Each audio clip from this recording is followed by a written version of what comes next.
దివాలా తీసే పరిస్థితికి వచ్చారో, ఆర్థిక సంక్షోభంలో నెట్టేసే పరిస్థితికి వచ్చారు. అదే మన రాష్ట్రంలో జరిగింది.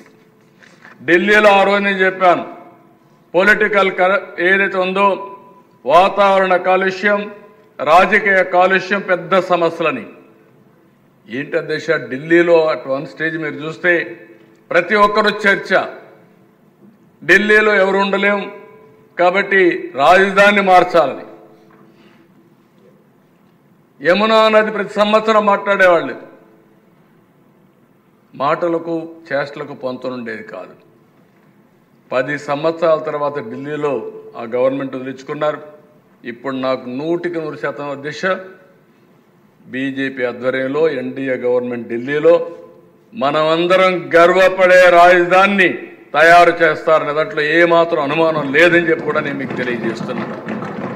అంటే ఒక ప్రభుత్వ విధానాలు ఏ విధంగా దెబ్బతీస్తాయో ప్రజా జీవితాన్ని ఇది ఒక ఉదాహరణ.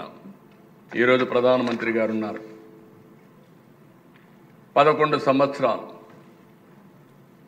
10వ ఆర్థిక వ్యవస్థ, అప్పుడు ఈరోజు 5వ ఆర్థిక వ్యవస్థగా తయారు చేశారు. రేపు 28-29కి 3వ ఆర్థిక వ్యవస్థగా తయారవుతుంది.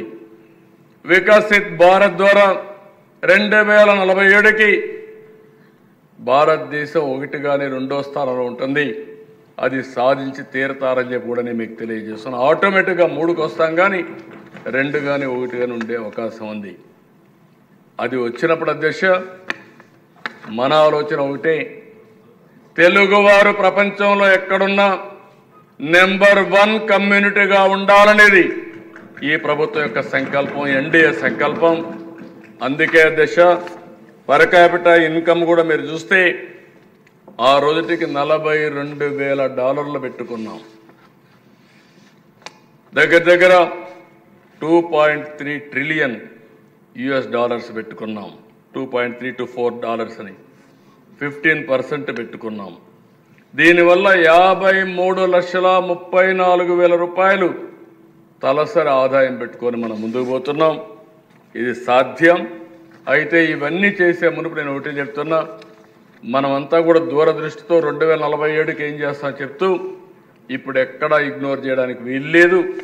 అందుకే మీరు చూస్తే అధ్యక్ష, నేను